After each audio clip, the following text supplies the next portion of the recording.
ఇప్పుడే జీ5 app download చేయండి. చూడండి మీ ఫేవరెట్ టీవీ షోస్ ఎప్పుడైనా ఎక్కడైనా.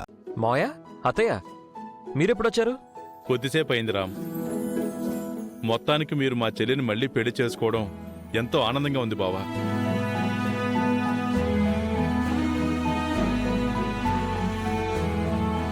మళ్ళీ పెళ్ళేంటి?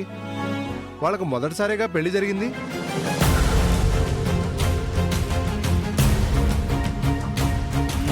అంటే జనార్దన బావ గారికి 2 సార్లు, విద్యాదేవి టీచర్ గారికి ఒకసారి పెళ్లి జరిగింది కదా బావా. అందుకే వాళ్ళకి మళ్ళీ పెళ్లి జరిగిందని శివకృష్ణ అన్నయ్య ఉద్దేశం. అవును, ఆ ఉద్దేశంతోనే అన్నాను. అయినా ఆవిడేదో మీ సొంత చెల్లెలైనట్టు మా చెల్లి అంటున్నారేంటి? విద్యాదేవి టీచర్ ఆయన్ని అన్నయ్య అని నోరారా పిలుస్తుంది కదండి, అందుకే ఆయన అలా అన్నారు. అంతేనా?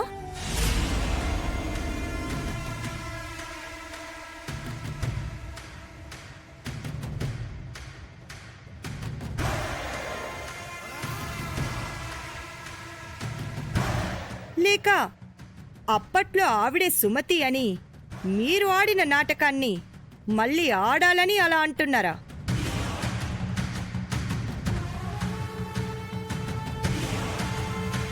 అది నాటకం కాదు, నిజమని మీకు త్వరలోనే తెలిసేలా చేస్తానత్తయ్య. చూస్తుంటే వీళ్ళు అందుకే వచ్చినట్టుంది జనా. నువ్వు ఈ విద్యాదేవిని పెళ్లి చేసుకోవడం వీళ్ళకి సంతోషంగా ఉంది అన్నట్టు మాట్లాడుతున్నారు.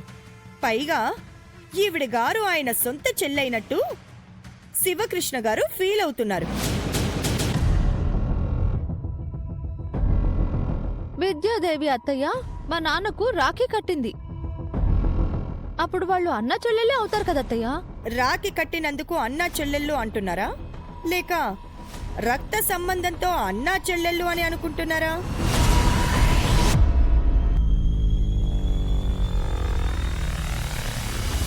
వీళ్ళని చూస్తుంటే నువ్వు విద్యాదేవిని పెళ్లి చేసుకున్నందుకు సంతోషంగాను, నేను ప్రాణాలతో తిరిగొచ్చినందుకు బాధపడుతున్నట్టుగాను ఉన్నారు జనా.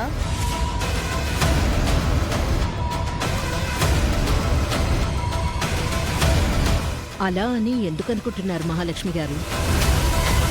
మా మనసులో అలాంటి ఉద్దేశం ఏమీ లేదు. నేను మొహాల్ని చూసి మనసులోని భావాల్ని చెప్పగలను. అప్పట్లో నేను జన పక్కపక్కన ఉండగానే ఈ విద్యాదేవినే సుమతి అని మీరు ప్రూవ్ చేయాలనుకున్నారు. ఇప్పుడు నేను లేని టైంలో జనాకి ఈ విద్యాదేవికి సీత పెళ్లి చేసింది. ఆ పెళ్లి అవ్వగానే రాని మీరు నేను ప్రాణాలతో తిరిగొచ్చాక వచ్చారు అంటే నాకు డౌట్గానే ఉంది.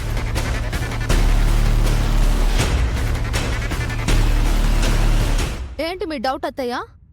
అప్పుడు ఈ విద్యాదేవిని సుమతి అన్నారు. రేపెప్పుడైనా ఈవిడే సుమతి అని అనరన్న గ్యారెంటీ ఏంటి?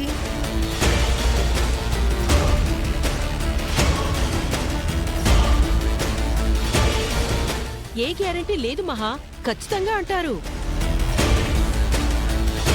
అసలు ఆవిడతో అన్నయ్య పెళ్ళే ఒక ప్లాన్తో జరిగింది. ఆవిడ్ని సుమతి అని ఒప్పించడమే వీళ్ళ ప్లాన్ అనుకుంటా వదినా.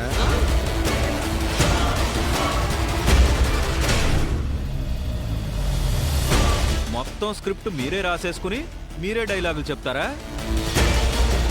వాళ్ళకి అలాంటి ఉద్దేశం ఏమీ లేదంటున్నారు కదా.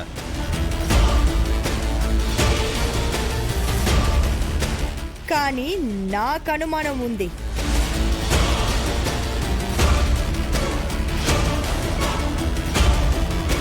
ఇదివరకు వీళ్ళు విద్యా టీచర్ని మా అమ్మ అని చాలాసార్లు చెప్పినా మనం నమ్మలేదు కదా పిన్ని. మనం నమ్మలేదు రామ్, కానీ వీళ్ళు నమ్మించే ప్రయత్నం చేస్తారు.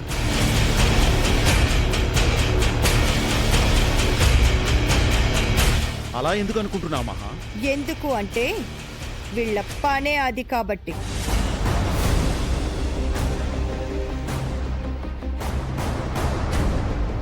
అవును బావగారు, అందుకే పని కట్టుకుని మరీ వచ్చారు.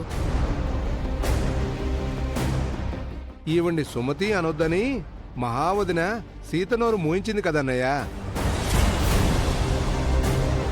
అందుకే సీత తన నోటితో చెప్పకుండా తన అమ్మా నాన్నల్ని పిలిపించి చెప్పిస్తుందేమో. సీత అలా ఏం చెప్పలేదు, మీరే చెప్పించేలా ఉన్నారు. నువ్వు ఆపుతావా అన్నయ్య?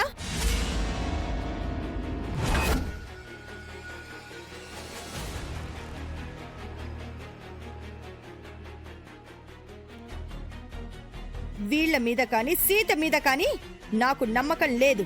ఈ విద్యాదేవిని కూడా నమ్మలేను. భవిష్యత్తులో తనే సుమతి అని మళ్ళీ మాట మార్చొచ్చు.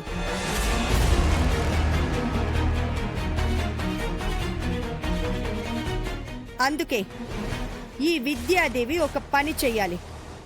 ఎవరు చెప్పినా, ఆఖరికి నేను చెప్పినా, నేను సుమతిని కాదు విద్యాదేవి అని ఒక వైట్ పేపర్ మీద సైన్ చేసి ఇవ్వాలి.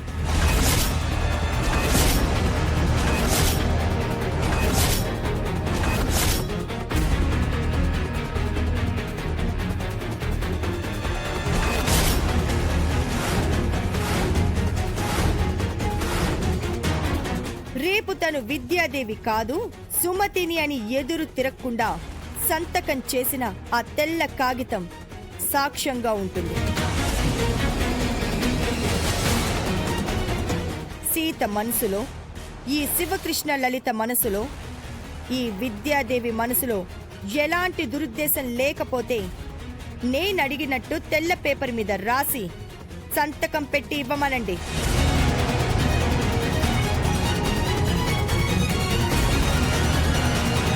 మళ్ళీ సుమతి గారు సంతకం పెట్టడం ఎందుకు చెల్లాయ్? తన నోటి మాట చెల్లదా ఏంటి? తను సుమతి అని ఇప్పుడు నువ్వే అన్నావు కదన్నయ్య. రేపు తను అనదని, వాళ్ళు అనరని, ఈ సీత అనదని గ్యారెంటీ ఏంటి?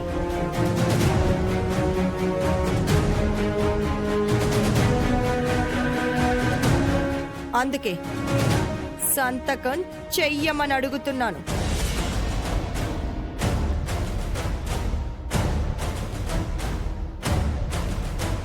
నువ్వు అడిగిన దాంట్లో తప్పేమీ లేదు మహా. ఈ మాత్రం జాగ్రత్త లేకపోతే చాలా కష్టం. ఆయన గారు అసలే పోలీస్ ఆఫీసరు, తిమ్మిని బమ్మిని చేయగల సమర్థులు. నేను పోలీసునే కావచ్చు, కానీ ఎప్పుడూ ఒక నిరపరాధిని, నేరస్తులని ముద్ర వెయ్యలేదు. మేం చెప్పిన నిజం నమ్మకపోతే అది మీ ఇష్టం, అంతేగాని మా మీద నింద వేయకండి.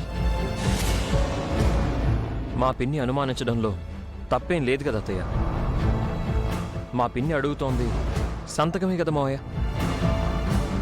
సైన్ చేయడానికి మీకు అభ్యంతరం ఏంటి టీచర్?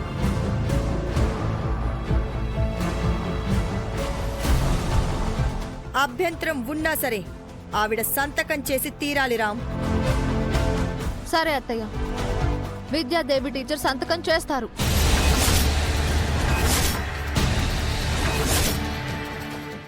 జీ5 యాప్ డౌన్లోడ్ చేసి అన్ని ఎపిసోడ్స్ పూర్తి ఉచితంగా చూడండి.